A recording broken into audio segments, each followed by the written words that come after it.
मैं रमेश चौधरी स्वागत करता हूं आप सभी का किरोसा अकेडमी के इस ऑनलाइन प्लेटफॉर्म पर, जिसमें आज हम बात करेंगे एक पैरामेडिकल फील्ड के एक कोर्स रेडिएशन टेक्नोलॉजी के दो अलग अलग डिप्लोमा और डिग्री कोर्सेज के बारे में।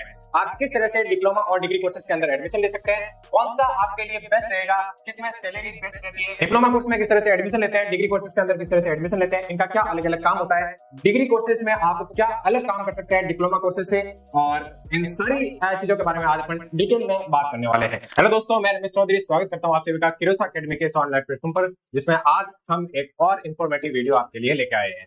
बात करेंगे जो पैरामेडिकल फील्ड में रेडिएशन टेक्नोलॉजी फील्ड है उसके दो कोर्सेज डीआरटी और बीआरटी, एक डिप्लोमा कोर्स है और एक डिग्री कोर्स है।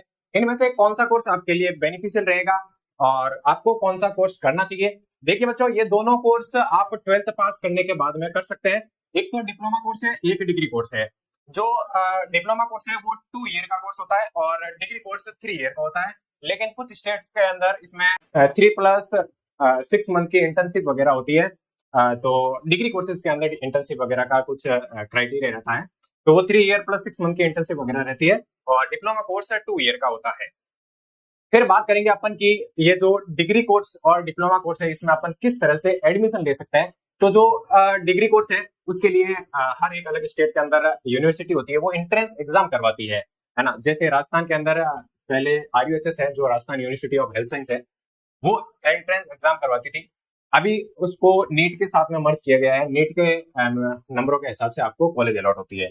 ये तो बात हो गई डिग्री कोर्सेज की। अब बात करेंगे इसके अंदर डिप्लोमा में एडमिशन किस तरह से लेते हैं। तो जो डिप्लोमा कोर्स है उसके अंदर जो राजस्थान के अंदर RPMC है, राजस्थान पैरामेडिकल काउंसिल, जो क्लास 12th के परसेंटेज के बेसिस पर एक काउंसलिंग निकालती है और उस काउंसलिंग के हिसाब से आपको कोई प्राइवेट कॉलेज मिलती है और वहां से आपके 2 ईयर का डिप्लोमा कोर्स होता है। और भी कुछ इसके अंदर डिफरेंसेस है, वो अपन आगे देखते हैं स्लाइड के अंदर। देखो, ड्यूरेशन मैंने बता दिया 2 to 3 ईयर का। जैसे अपन बात करें कि ये जनरली 2 ईयर का कोर्स होता है, लेकिन एग्जाम वगैरह में RPMC वगैरह और बहुत सारी यूनिवर्सिटीज है वो थोड़ा डिले करके उसको 3 ईयर तक खींच लेती है, लेकिन ऑफिशियल देखा जाए तो 2 ईयर का ही कोर्स है। लेकिन यहाँ पर इन्होंने 2 to 3 ईयर की बात की है। वही अपन बात करें डिग्री कोर्स, जो बैचलर कोर्स है वो 3 ईयर का होता है + 6 मंथ की इंटर्नशिप होती है। तो 4 ईयर रहने दो, 3 ईयर to 6 मंथ इंटर्नशिप वगैरह कई कई जगहों पे होती है, हर जगह नहीं होती है, कई कई जगह इंटर्नशिप का प्रोसेस होता है। राजस्थान के अंदर इंटर्नशिप अभी तक तो नहीं है, लेकिन आगे बोल रहे हैं कि शुरू करेंगे। जो बैचलर है वो ज्यादा सही रहती है। इस डिप्लोमा कोर्स से वो अपन आगे बात करेंगे किस तरह से सही रहती है। ठीक है, depth of knowledge and training की बात करें तो डिप्लोमा है वो ओनली फोकस करता है हैंड ऑन ट्रेनिंग के ऊपर, है ना। Basic hand on training including patient की केयर हो गई, इमेजिंग हो गया और रेडियोग्राफिक प्रोसेसर हो गया, जैसे CT MRI हो गया। नॉर्मल प्रोसेसिंग और इमेजिंग के ऊपर जो डिप्लोमा वाले होते हैं उनका रहता है पूरा फोकस। वही जो बैचलर या डिग्री है उसके अंदर अपन advance area like radiation therapy course कर सकते हैं। जो DRT वाले हैं वो रेडिएशन थेरेपी का कोर्स नहीं कर सकते हैं, एज ए थेरेपिस्ट वर्क नहीं कर सकते हैं, लेकिन जो डिग्री वाले हैं, जो बैचलर वाले हैं, वो थेरेपिस्ट भी बन सकते हैं। थेरेपिस्ट वो होते हैं जो कैंसर के प्लानिंग और उनका ट्रीटमेंट करते हैं, डोज डिलीवरी का काम करते हैं। जो कैंसर ट्रीटमेंट की जितनी भी मशीनें होती है, थेरेपी की जितनी भी मशीनें होती है, उनको जो संचालित करता है वो थेरेपिस्ट होता है।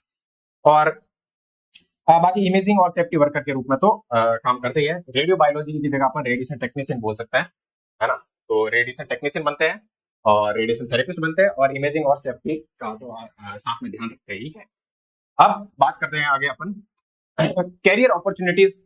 जो डिप्लोमा है वो रेडियोलॉजिकल टेक्नोलॉजिस्ट या टेक्नीशियन बन सकता है, या फिर रेडियोग्राफर बन सकता है और इमेजिंग असिस्टेंट बन सकता है। और हॉस्पिटल के अंदर मेनली जो डायग्नोस्टिक सेंटर है वहां पर काम कर सकता है ना। जैसे CT स्कैन हो गया, MRI हो गया, X-रे हो गया, इनको संचालित कर सकते हैं। भाई जो बैचलर वाले हैं वो थेरेपिस्ट और रेडिएशन टेक्नीशियन और एजुकेटर, जो ट्यूटर की वैकेंसी आती है उसके अंदर भी पढ़ा सकते हैं बैचलर वाले। DRT वाले नहीं पढ़ा सकते हैं, BRT वाले पढ़ा सकते हैं ना। जो बैचलर वाले हैं वो ही पढ़ा सकते हैं इसमें। फिर अपन सर्टिफिकेशन एंड लाइसेंस। देखिए, दोनों ही कोर्स में यदि आपको कहीं भी गवर्नमेंट और प्राइवेट हॉस्पिटल के अंदर एज ए वर्कर काम करना है तो एक सर्टिफिकेट देती है हर एक यूनिवर्सिटी। यदि अपन डिप्लोमा कोर्स की बात करें तो वहां भी आपको एक सर्टिफिकेट मिलता है जिसके ऊपर अपने रजिस्ट्रेशन नंबर और एनरोलमेंट नंबर होते हैं, और उनको वो एक यूनिवर्सिटी है वो वेरिफिकेशन नंबर देती है कि इसके बाद में आपने आपका ये तय हो जाता है कि आपने डिप्लोमा किया है या डिग्री की है। और इन्हीं सर्टिफिकेट को जब अपन आगे किसी भी गवर्नमेंट और प्राइवेट हॉस्पिटल में लेके जाते हैं तभी आपको एज ए वर्कर काम दिया जाता है, वरना आपको काम नहीं दिया सकता। तो बोथ प्रोग्राम में required certification to practice. Bachelor provide a strong base of higher residential of international recognition. मतलब बोल रहा है ये कि जो बैचलर कोर्स है उसके अंदर आप इंडिया से बाहर भी काम कर सकते हैं ना, इंटरनेशनल वर्क भी कर सकते हैं। उसके लिए एक एग्जाम होता है, उसको आप फाइट करते हैं, तो आप अपने देश से बाहर भी काम कर सकते हैं बैचलर करने के बाद। लेकिन डिप्लोमा के अंदर ऐसा कुछ नहीं है। फिर बात करेंगे सैलरी कंपैरिजन की।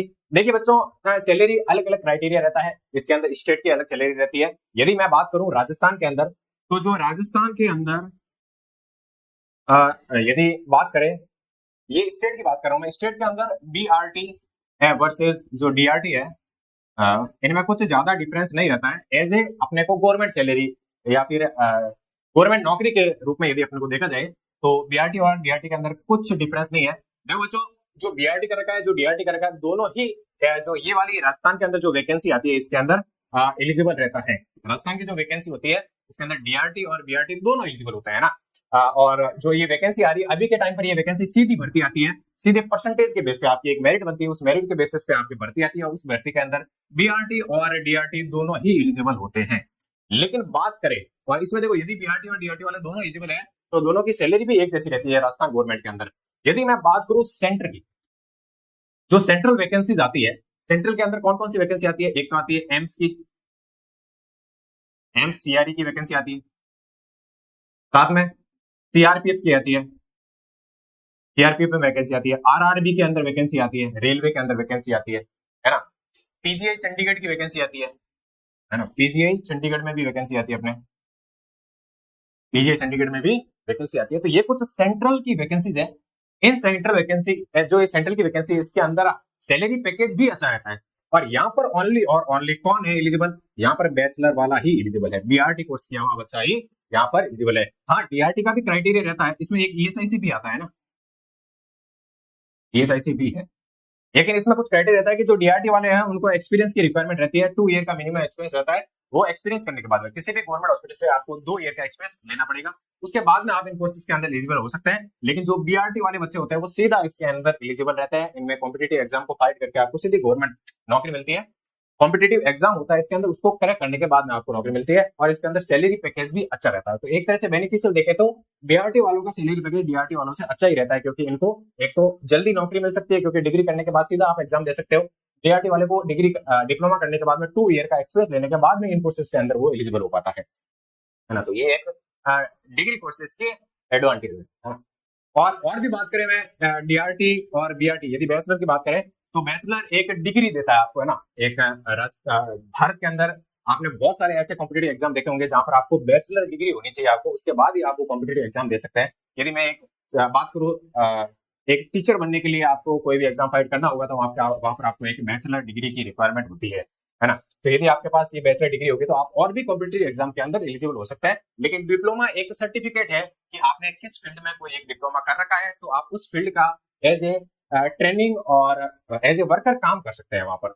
लेकिन आपकी एक ऑथेंटिक भारत की डिग्री नहीं है, कोई भी एक नॉर्मल सी डिग्री नहीं है, तो आप किसी कॉम्पिटेटिव एग्जाम और भी आगे जिसके कोई फ्यूचर प्लान है, जैसे कि टीचर बनना है किसी को, या फिर किसी को आरएस या आईएएस के एग्जाम देने हैं, तो उनके लिए डिग्री कोर्स जरूरी होता है। तो उनके जो बीआरटी वाले हैं इनके लिए और ये बेनिफिशियल हो सकता है ना। तो इसीलिए जो बीआरटी वाले इनकी थोड़ी सैलरी हायर बता सकते हैं अपन, क्योंकि इनकी अपॉर्चुनिटीज अच्छी रहती है इनके पास। फ्यूचर स्टडी की बात करें अपन तो जो डीआरटी वाले होते हैं, डिप्लोमा वाले ओनली और ओनली एज ए वर्कर काम करते हैं हॉस्पिटल के अंदर। लेकिन जो बैचलर वाले होते हैं इनके लिए कुछ स्पेशलाइज कोर्स होते हैं। जैसे एक तो आप डीआरटी करने के बाद टेक्नीशियन बन सकते हैं, बीआरटी में भी आप टेक्नीशियन बन सकते हैं, लेकिन बीआरटी में और भी ऑप्शन जुड़ जाते हैं। जैसे आप रेडिएशन थेरेपिस्ट बन सकते हैं, जो कैंसर के ट्रीटमेंट प्लानिंग वगैरह करता है और डोज डिलीवर करता है। एक बहुत ही अच्छा कोर्स है न्यूक्लियर मेडिसिन, न्यूक्लियर मेडिसिन का कोर्स भी आप इसमें कर सकते हैं, बहुत अच्छा कोर्स है न्यूक्लियर मेडिसिन का। तो वो भी आप बीआरटी के बाद में, सॉरी बीआरटी बैचलर करने के बाद में आप कर सकते हैं। और मेडिकल इमेजिंग तो है ना, मेडिकल इमेजिंग मतलब सीटी स्कैन, एमआरआई, तो आप इसमें स्पेशलिस्ट भी बन सकते हैं। जो बीआरटी कोर्स है इसके अंदर आप स्पेशलिस्ट बन सकते हैं, जैसे कि एमआरआई टेक्नीशियन हो गया, सीटी स्कैन टेक्नीशियन हो गया, ऐसे एक अलग से स्पेशलिस्ट भी बन सकते हैं इसके अंदर, है ना। ये कुछ फ्यूचर स्टडी में ये एक चार्ट है, इसके अंदर आप देख लो। जो डिप्लोमा है वो 2 ईयर का होता है और बैचलर कोर्स है वो 3 ईयर का कोर्स है। एंट्री लेवल बेसिक स्किल रहती है, इसमें एडवांस एजुकेशन, थ्योरेटिकल और प्रैक्टिकल ट्रेनिंग रहती है। और ये फोकस ऑन 4% स्किल, मतलब रेडियोग्राफिक टेक्नीशियन और इक्विपमेंट हैंडलिंग का काम करते हैं, इनका मेन यही होता है। लेकिन ये डेप्थ थ्योरी और प्रैक्टिस, जैसे कि रेडिएशन थेरेपी हो गया और रेडिएशन सेफ्टी हो गया, मैनेजमेंट हो गया, इमेजिंग हो गया, तो मतलब बैचलर वालों को थोड़ी और ज्यादा चीजें हैं, वो कर सकते हैं, इनको ये अधिकार है। लेकिन डिप्लोमा वालों को ये अधिकार नहीं रहता है। यहाँ पर मोस्टली ये क्लिनिकल काम ही करने का रोल रहता है इनका।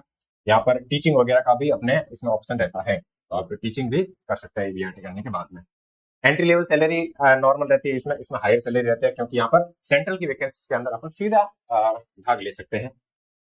और सर्टिफिकेशन और लाइसेंसिंग तो दोनों में चाहिए। यदि कहीं भी आपको काम करना है, यदि आपने डीआरटी किया या बीआरटी किया, वहां पर काम करने के लिए आपको सर्टिफिकेट की रिक्वायरमेंट लेगी। और इसके अंदर कुछ लिमिटेड स्कोप रहता है, आप एज ए वर्कर काम करते हैं, टेक्नीशियन काम करते हैं, लेकिन यहाँ पर आप हायर स्टडीज कर सकते हैं, एमआरआई, सीटी, रेडिएशन थेरेपिस्ट, मतलब इनके अंदर अलग से आप स्पेशलिस्ट बन सकते हैं, है ना। तो ये कुछ टीआरटी और बीआरटी के बीच में डिफरेंस था। अब बच्चों एक बात करते हैं अपन कि इनमें एडमिशन किस तरह से लेते हैं ना, टीआरटी और बीआरटी के अंदर किस तरह से एडमिशन लेते हैं। तो एडमिशन के लिए यदि मैं बात करूं बीआरटी की, तो बीआरटी के अंदर एक एंट्रेंस एग्जाम होता है। एंट्रेंस एग्जाम आरयूएचएस, यदि बात करें राजस्थान की, तो पहले आरयूएचएस यूनिवर्सिटी थी जो एंट्रेंस एग्जाम कराती थी। उस एंट्रेंस के अंदर फिजिक्स और केमिस्ट्री के 50-50 क्वेश्चन आते थे, और उस हिसाब से आपकी एक मेरिट बनती थी, और उस मेरिट के बेसिस पे आपको काउंसलिंग प्रोसेस के थ्रू गवर्नमेंट कॉलेज मिलती थी, वहां से आप बीआरटी कोर्स कर सकते हैं। लेकिन बात करें डीआरटी कोर्स की, तो डीआरटी में एडमिशन के लिए यदि इन जनरल मैं यदि बात करूं राजस्थान की, तो राजस्थान में आरपीएमसी है, वो करवाती है बीआरटी, और बीआरटी कोर्स करवाती है RUHS, Rajasthan university of health. RPMC क्या करती है, जो क्लास 12 है, क्लास 12 के जो परसेंटेज है, उन परसेंटेज के बेसिस पर एक मेरिट तैयार करती है, और उस मेरिट के बेसिस पे आपको कोई भी प्राइवेट कॉलेज मिलती है जो राजस्थान के अंदर है, और वहां से आप डिप्लोमा कोर्स कर सकते हैं। ये कुछ डिफरेंस है एडमिशन लेने के।